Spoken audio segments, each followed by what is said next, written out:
morning and welcome back. Today we're going to do a video on the parts in your sewing machine. In everyone's sewing machine there's a little compartment in the front that houses all the items that come in that sewing machine, and that's what we're going to go through today. We have said for months and months and months that we were going to do this. We've never gotten the time to do it. Now we've got a few minutes, so we're going to stop and do this, get this off of our plate, let you know what's in the sewing machines, and hopefully you'll learn something through this. Now let's get started and we'll go on over to the sewing machine. So we're over at the sewing machine, and on the sewing machine you've got a little compartment in the front. This particular sewing machine is an Eversewn Danula. Forgot to tell you that part. It's an Eversewn Danula, but all machines come with this little compartment in the front with items in the bag inside it. So that's what we're going to go through. So you open this up and there's your bag of tools. We're going to go through what these are. We're going to close this up and we're going to dump this bag out and let's see what we can find. All right, let's start with the obvious ones. These are your needles. Everybody knows you need needles, so there's your needles. You've got some empty bobbins.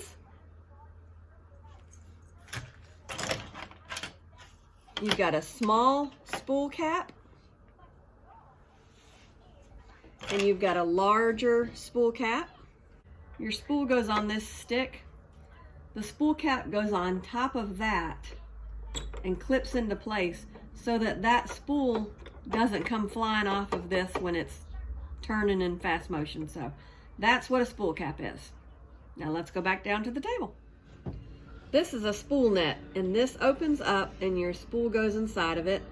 A lot of people use these. I do not use these, but you can if you wanted to. So that's what that is. Then you've got your oil. You've got your cleaning brush. And to show you how to do all this, take you up to the sewing machine, move all these things out of the way. You open this up, take your bobbin out, and this brush will clean any lint out of this area like this right here. Now, you can also take the little screwdriver piece like this that comes in it, in your kit, and put it in these screws and open this needle plate up and undo these, take this off so that you can clean up under here better too. You will need to do this regularly. Depends on how much you use your machine as to how often you do it, but you definitely need to periodically take this needle plate off using this little screwdriver tool and clean up under there. If you don't, there'll be a lot of lint up under there and it will burn a sewing machine up in a heartbeat. You do not want to do that. You don't want to invest money in a sewing machine and then burn it up just because you didn't clean it out. So you'll get that lint out. When you're done with that, you'll take that oil, open it up, put about 1 or 2 drops into this spot here. There's a little hole inside of here, and you'll put that oil in that little hole. So that's what the oil is.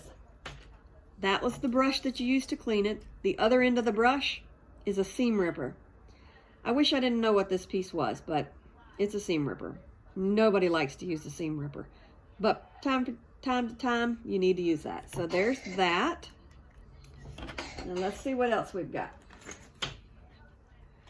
This foot here is your zigzag foot. This foot is used for just general sewing, for patchwork stitches, smocking, decorative stitches. So there's a lot of uses for this foot, but this is called the zigzag foot. This foot is your zipper foot. It's the funny looking one, and it is for, well, just what it says, inserting zippers. This one is called a buttonhole foot with slide.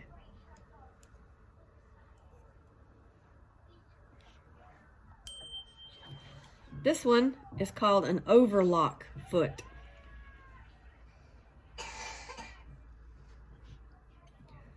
This particular foot is another funny looking one, but this is a blind stitch foot.